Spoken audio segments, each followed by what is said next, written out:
મિત્રો મુગલ સમાજના રાજાઓ દ્વારા 6 વાર આ મંદિર સોમનાથનું તોડવામાં આવેલું અને 17 વાર મુગલ સમ્રાટના રાજાઓ આ મંદિરને લૂંટી ગયા હતા. હવે 7મી વખત આ મંદિર બનાવવામાં આવ્યું અને સરદાર વલ્લભભાઈ પટેલે ત્યારબાદ Z+ સિક્યુરિટી એટલી બધી ચેકિંગ થાય છે, લાખો શ્રદ્ધાળુ આવે છે અને દર્શન કરીને જાય છે. બોલો હર હર મહાદેવની જય.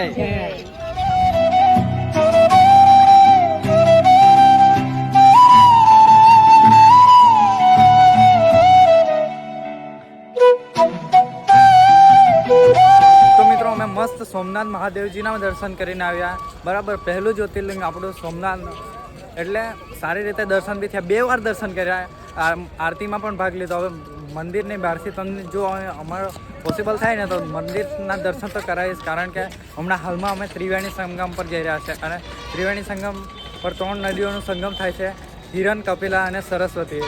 એટલે તમને બતાવવાનો ફૂલ કોશિશ કરીશ, તો ચાલો વ્લોગમાં બન્યા રહેજો. મિત્રો, આપ દર્શન કરી રહ્યા છો સોમનાથ મહાદેવના. સોમનાથ મહાદેવ 12 જ્યોતિર્લિંગમાંનું પ્રથમ જ્યોતિર્લિંગ આપણા ગુજરાતમાં આવેલું છે. આ મંદિર 17 વખત લૂંટાયેલું છે, 6 વખત તોડાયેલું છે. 7મી વખત સરદાર વલ્લભભાઈ પટેલ આપણા લોખંડી પુરુષ દ્વારા બનાવવામાં આવેલું છે. અહીંયા લાખોની સંખ્યામાં શ્રદ્ધાળુઓ આવે છે અને આપણા પ્રથમ જ્યોતિર્લિંગ એવા શંકર ભગવાન એમના દર્શન કરે છે. આપ જોઈ શકો છો મંદિરના પરિસરમાં લાખો લોકોની સંખ્યામાં ભીડ, અને ત્યાંથી અમે પણ મહાદેવજીના દર્શન કર્યા અને ધીરે ધીરે આગળ વધ્યા. ત્યાંથી થોડે દૂર આવેલું છે ત્રિવેણી સંગમ, જ્યાં હિરણ, કપિલા અને સરસ્વતી નદીનું સંગમ થાય છે. અહીંયા આજુબાજુ તમે જોઈને પ્રફુલ્લિત થઈ જશો એવા પક્ષીઓ લહેરતા હોય, અને આજુબાજુનું સીન અને સવારમાં ઉગતો સૂરજ, દાદાના જે દર્શન થાય ને એ જોઈને તો તમને પણ અહીંયા એકદમ પ્રફુલ્લિત મન થઈ જાય એવું લાગશે. તો એક વખત સોમનાથમાં જો તમે આવો ને તો જરૂર આવજો. ત્રિવેણી સંગમ અને સોમનાથ બીચ પર આવવાનું ભૂલતા નહીં.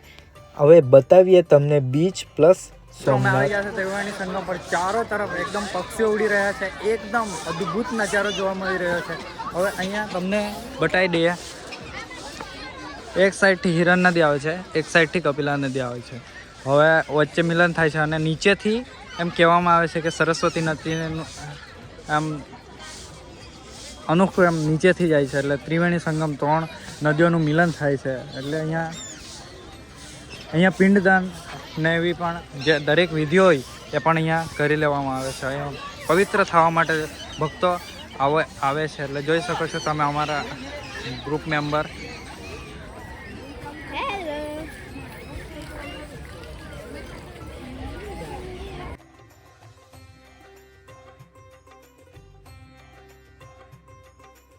મિત્રો અમે 5, 6, 7, 10, 15 જણા હતા.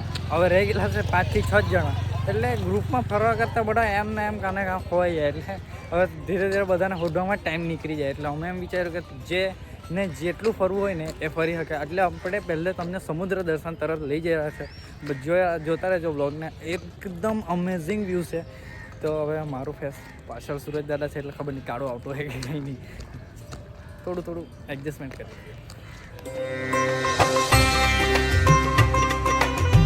મિત્રો આવી ગયા છે સોમનાથ સમુદ્ર પથ દ્વારા જવામાં આવેલો રસ્તો. એટલે ટિકિટ લઈ લે અને અંદર અમેઝિંગ રીતે વ્યૂ બતાવી.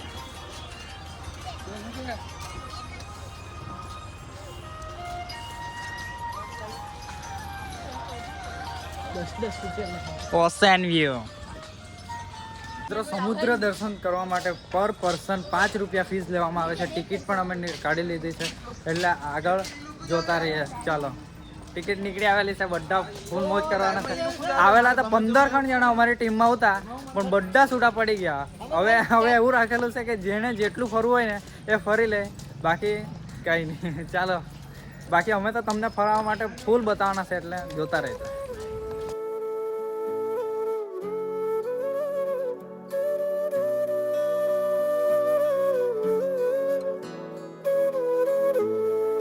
અહીંયા સોમનાથની જે હિસ્ટ્રી બની ગયેલી છે ને, આ મંદિર 17 વખત આખું લૂંટાઈ ગયેલું છે અને 6 વાર આખું તોડાઈ ગયેલું છે. અને હવે આ 7મી વખત બનેલું છે. સરદાર વલ્લભભાઈ પટેલ દ્વારા બનાવવામાં આવેલું હવે તમે અંદર તો મોબાઈલ એલાઉડ નહીં મળે, બાકી સરદાર વલ્લભભાઈ પટેલની એકદમ મંદિરને સામે જ મૂર્તિ રાખવામાં આવેલી છે. એટલે એક સરદાર વલ્લભભાઈ પટેલ, ત્યાર પછી Z+ સિક્યુરિટી આપવામાં આવી એટલે મંદિરનું, એટલે તમને અંદર ફોટોગ્રાફી વિડીયોગ્રાફી તો બહુ દૂરની વાત, બરાબર.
હાય કરી દેજો.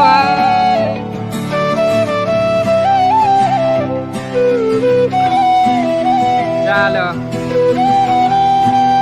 મસ્ત આપણી ગાડી ને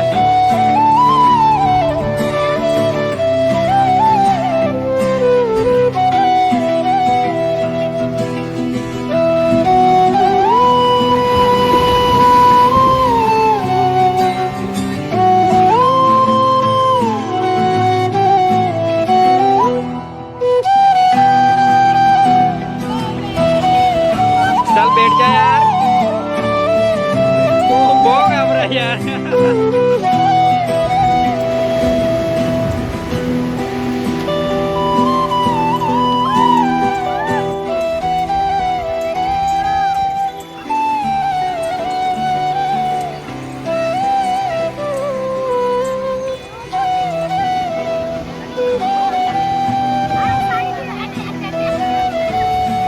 पंछी यार भाग क्यों रहे यार, हम वीडियो शूट करने आए यार, भाग क्यों रहे हो यार, यार ये भाग गए यार, क्या करें यार, भाग गए यार, हम फोटो खींचने आए यार.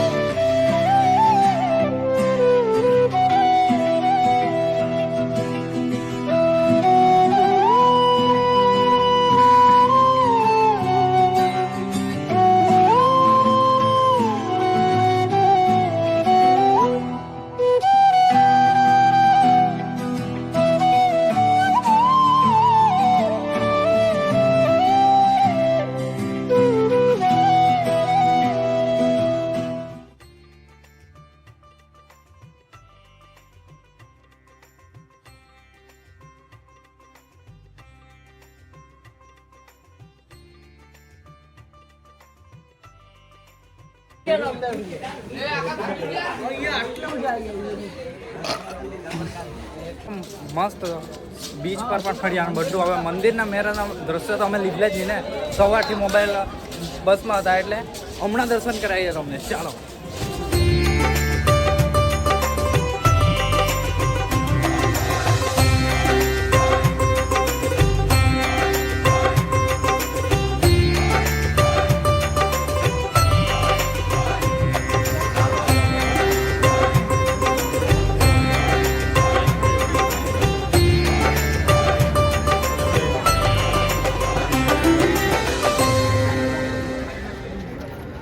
ઉતારવાની ચક્કરમાં અમારી ગાડી પર બધા માણસો ભેગા થઈ ગયેલા છે.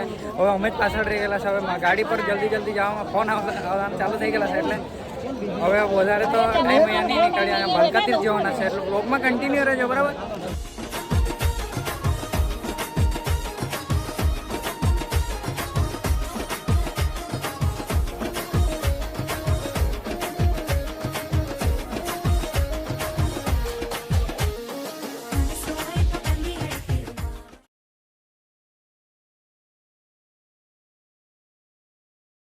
ભાલકા તીર્થ મંદિરમાં પહોંચી ગયા છે અને અહીંયાથી શ્રી કૃષ્ણજી જેમ કહેવાય છે ને કે જે અહીંયા આવ્યા છે એને જ એક દિવસ તો જવાનું હોય જ છે. અહીંથી શ્રી કૃષ્ણજી સ્વર્ગે ચાલી ગયા હતા. એક શિકારી અને શ્રી કૃષ્ણજીને ખબર હતી કે આજે મારું મૃત્યુ થવાનું જ છે, પણ જે સંસારમાં આવ્યું છે એ એકવાર ને એકવાર તો જવાનું જ છે, બરાબર કે નહીં? એની કથા છે. મિત્રો, આપ દર્શન કરી રહ્યા છો ભાલકા તીર્થ, જ્યાં શ્રી કૃષ્ણજી પીપળાના ઝાડ નીચે બેઠા હતા અને જરા નામક શિકારી દ્વારા શ્રી કૃષ્ણજીના જમણા પગના અંગૂઠામાં તીર મારવામાં આવ્યું અને અહીંયાથી શ્રી કૃષ્ણજી સ્વર્ગે ગયા હતા. મિત્રો, સૃષ્ટિનો નિયમ છે, જે જન્મ લે છે એમનું મૃત્યુ નિશ્ચિત છે. ભગવાન જેવા ભગવાન પોતે એમનું મૃત્યુ થયું તો આપણે તો શું કહેવાય. એટલે ત્યાં તે વર્ષો જૂનું વૃક્ષ પીપળાનું એ હજી પણ અહીંયા છે. અને આ તમે જોઈ શકો છો મંદિરની ખૂબસૂરતી.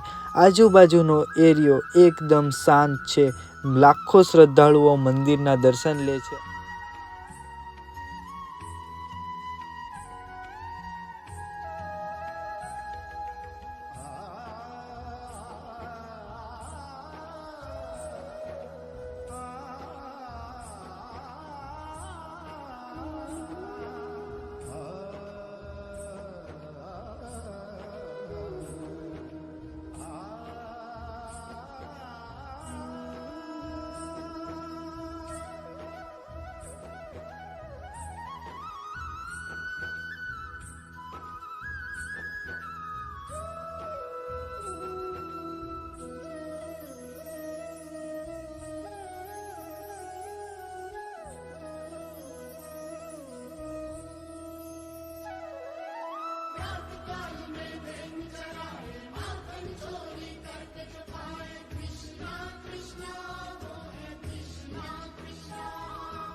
વાગી ગયા છે જુનાગઢમાં 5 અને શક્કરબાગ બંધ થઈ ગયો, બરાબર ને? એટલે અમે દામોદર કુંડમાં આવી ગયા છે. કાલે શક્કરબાગનો એડજસ્ટમેન્ટ થાય એવું છે. મિત્રો, નરસિંહ મહેતાનો કુંડ એટલે દામોદર કુંડ એમ તો આપણે સૌ જાણીએ છીએ, પરંતુ અહીંયાની એક કથા છે એ તમને વાંચી સંભળાવું. પૌરાણિક કથા મુજબ બ્રહ્માજીએ ઇન્દ્રજીએ અહીંયા ઘણા બધા યજ્ઞો કરેલા. એમાં બધા દેવી દેવતાઓ ઉપસ્થિત રહેતા હતા. દરેકને પોતપોતાના સ્થાનમાં તીર્થ સ્વરૂપ કરવાની ઈચ્છા થઈ હતી. આથી બ્રહ્માજીએ પોતાના કમલ કુંડલમાંથી ગંગાજીને પધરાવ્યા. બીજા તીર્થોને પણ ત્યાં બોલાવ્યા. આમ આ કુંડમાં ગંગા, યમુના, સરસ્વતી, નર્મદા, સિંધુ, કાવેરી, ક્ષિપા, ચર્ણમવતી, ગોદાવરી વગેરે તીર્થ સ્વરૂપ ગણાતી નદીઓ ત્યાં વાસ કર્યો. બ્રહ્માના નામ પરથી એ કુંડના નામ બ્રહ્માકુંડ પાડવામાં આવ્યું. બ્રહ્માના વચનોથી સૌ દેવી દેવતાઓ અહીં દામોદર સ્વરૂપે બિરાજ્યા. તેથી આ તીર્થ દામોદર નામે પ્રસિદ્ધ થયું. અહીં મનુષ્યના અસ્થિ પધારવાથી તદ્દન ગળી જાય છે અને મોક્ષ પ્રાપ્ત થાય છે.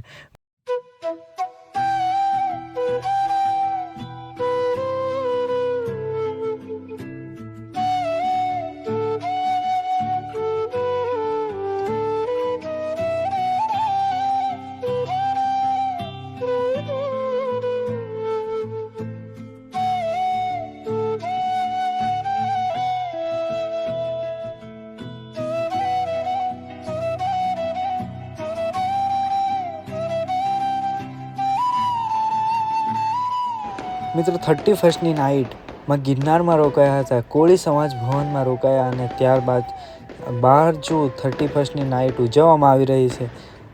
પરંતુ અમે બધા ફરીને થાકી ચૂકેલા, બધા સૂવામાં લાગેલા. પરંતુ આપણને વિડીયો બનાવવાનો શોખ એટલે બહાર ઉઠીને ફટાકડા ફૂટે ને એટલે ભાઈ મજા આવી ગઈ. 31 હવે કાલે નવો વિડીયો ગિરનારનો આવશે તો બ્લોગ જોતા રહેજો. દરેક જણને શેર પણ કરતા રહેજો. હાજી, થેન્ક યુ, બાય બાય.